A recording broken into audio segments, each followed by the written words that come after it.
안녕하세요. 다정한 남각정 다락방TV입니다. 오늘도 저의 다락을 찾아주셔서 감사드리고요.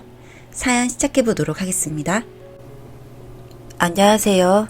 남들이 들으면 부끄럽고 수치스러워 위로도 받지 못하겠고 그렇다고 혼자 끙끙거리며 안고 살기에는 제가 너무 답답하고 억울해서 이렇게 글이라도 적습니다. 저는 현재 40대 초반으로 얼마 전까지 작은 식당을 하다가 지금은 폐업을 하고 잠시 머리도 식히고 지나온 날들을 되짚어보자는 마음이 들어 지금은 백수입니다. 20대 후반 때부터 뭣도 모르고 시작한 장사에 이리저리 부딪히기도 많이 부딪히고 주변 사람들에게 뒤처지는 게 죽기보다 싫어 밤낮으로 일하느라 아직 자식은 없고 얼마 전에 이혼까지 했으니 지금은 완벽히 혼자네요. 저의 아내는 아니 지금은 이혼을 했으니 전처라고 불러야겠군요. 저와 전처는 23살 아주 젊은 나이에 처음 친구의 소개로 만나게 되었습니다. 집안 형편이 어려웠던 탓에 어릴 때부터 온갖 일을 하며 자라서 여자라고는 손도 잡아본 적이 없는 저를 딱하게 여긴 친구놈이 자기가 다니는 회사의 경리를 소개시켜 주었습니다. 당연히 저는 쑥맥인지라 말도 더듬더듬거리며 어리숙하게 대화를 이어나갔고 당연히 그런 모자라 보이는 모습이 호감이 가지는 않았던 건지 2번을 만나고 이후로는 연락이 끊기게 되었습니다. 그 뒤로 3년이 지나 그 친구놈의 결혼식 날 다시 하객으로 온 전처를 식장에서 만나게 되었을 때 저도 그 당시 왜였는진 모르겠지만 이번에는 놓치면 안 되겠다는 생각이 들어 적극적으로 전처에게 구애를 했고 처음에는 부담스러워하던 모양이었지만 그래도 결국에는 마음을 받아주게 되어 만남을 이어나가게 되었습니다.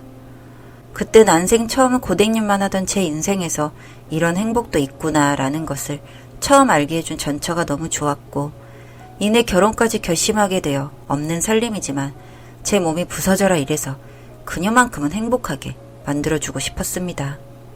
물론 모아둔 재산도 없고 멀쩡한 직업조차 아닌 저를 처가에서 당연히 반대를 했고 정말 그때는 제 자신이 너무 초라하게 느껴지기도 하고 서러워서 울기도 많이 울었습니다.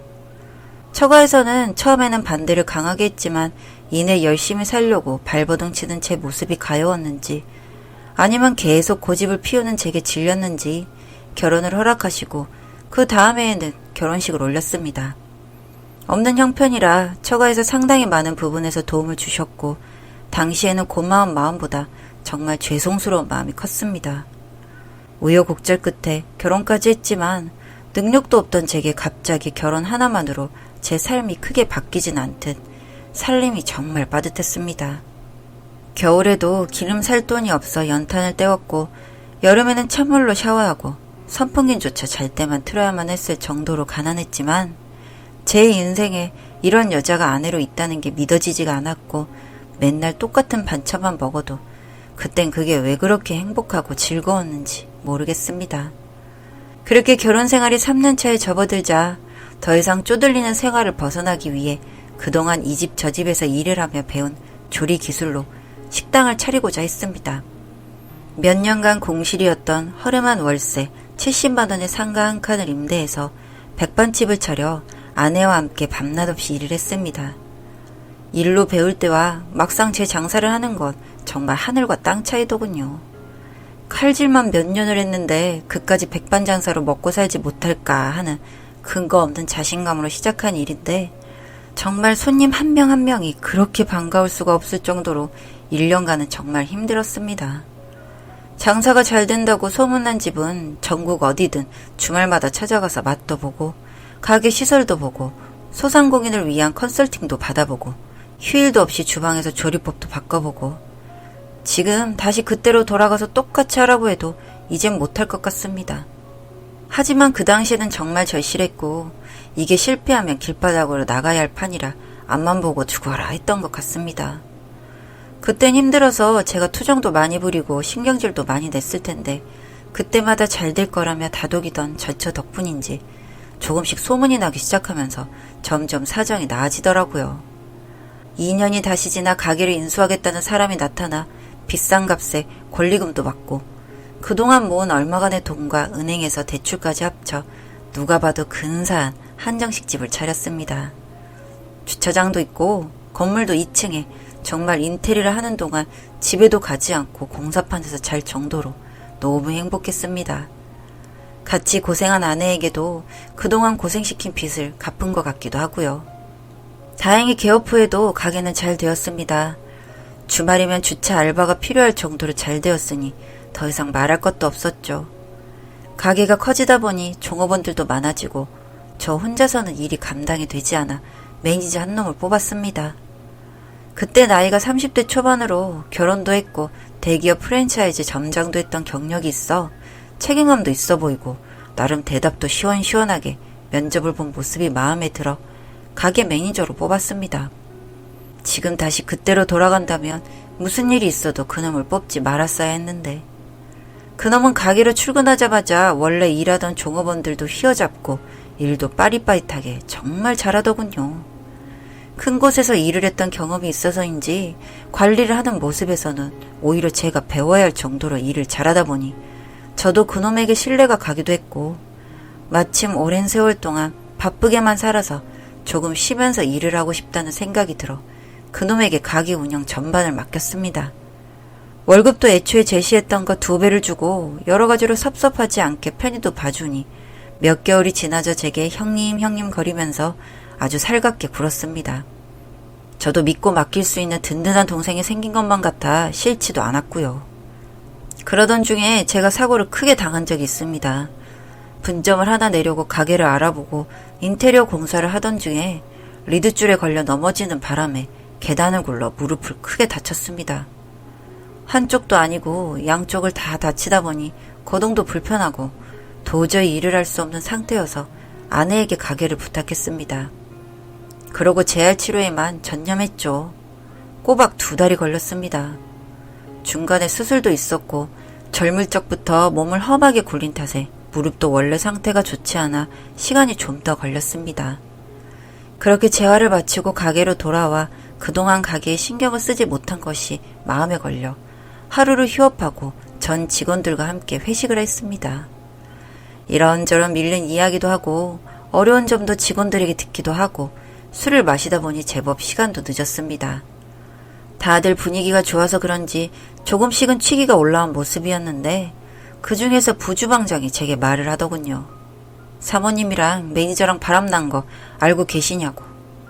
저는 순간 잘못 들은 거지 싶어 다시 한번 물었습니다. 방금 뭐라고 했는지 다시 물었더니 이번에는 대답을 못 하더군요. 순간 회식 자리가 싸해지면서 아무도 입을 떼지 않길래 직감적으로 뭔가 일이 있었구나를 느꼈습니다. 더 물어보고 싶었지만 다들 취한 상태였고 저 또한 술이 올라왔기 때문에 맨정신의 이야기를 듣고 싶어 직원들에게 좀 더 먹고 가라고 하고 매니저에게 카드만 주고 나왔습니다. 매니저에게 카드를 주려고 부르는 순간 그놈이 제 눈을 피하더군요. 찰나였지만 아까 들은 말이 떠올라 밤새 잠도 못 이뤘습니다. 다음날 아침 일찍부터 출근하여 재료를 다듬고 있는 부주방장을 가게 뒤로 불러 담배에 불을 붙여준 뒤 물었습니다.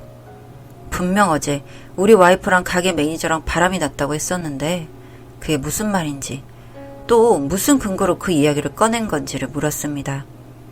당황하면서도 이내 숨을 크게 내뱉더니 사장님 말고는 이 가게에서 일하는 사람 모두가 다 알고 있다고 합니다.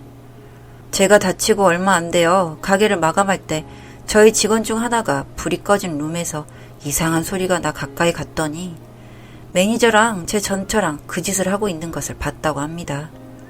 그 직원은 놀래서 자기가 본 이야기를 친한 직원에게 말했는데 그게 돌고 돌아 지금은 모든 가게 직원이 알고 있다는군요. 그러면서 자기네들끼리는 매니저를 보고 기둥 서방이네 뭐네 하면서 신나게 호박씨를 까고 있다는 이야기까지 들었습니다.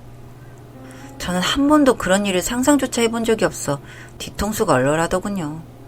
화도 나지 않고 그렇다고 슬프지도 않았습니다. 그냥 실감이 나지 않았죠. 긴 말할 필요 없이 전처에게 제가 들은 이야기를 말했더니 전처도 담담하더군요. 물어볼 걸 물어봤다는 전처의 담담한 행동에 저는 함께 고생했던 추억이 있고 미안한 마음도 항상 전처에게 가지고 있어 조용히 끝내자는 쪽으로 이야기를 했습니다. 불륜 사실을 알고도 같이 결혼 생활을 이어나갈 만큼 제가 착하지도 않았고 용기도 없었죠. 대신에 함께했던 전과 추억을 생각해서 전처가 먹고 살 수 있을 만큼은 제가 줬습니다. 전처도 담담하게 받아들였고요. 지금은 합의혼을 한 상태고 그 매니저 농가는 연락이 끊겨 전처가 그 농가 살림을 차렸는지 헤어졌는지는 모르겠습니다. 다만 함께 걸었던 10년이 넘는 인연이 이렇게 허무하고 간단하게 끝날 수 있다는 게 참 마음이 착잡합니다. 저와 같은 일을 겪으신 인생 선배님들이 계시다면 제 이런 속을 어떻게 달래야 할까요? 방법이 있다면 좀 알려주세요.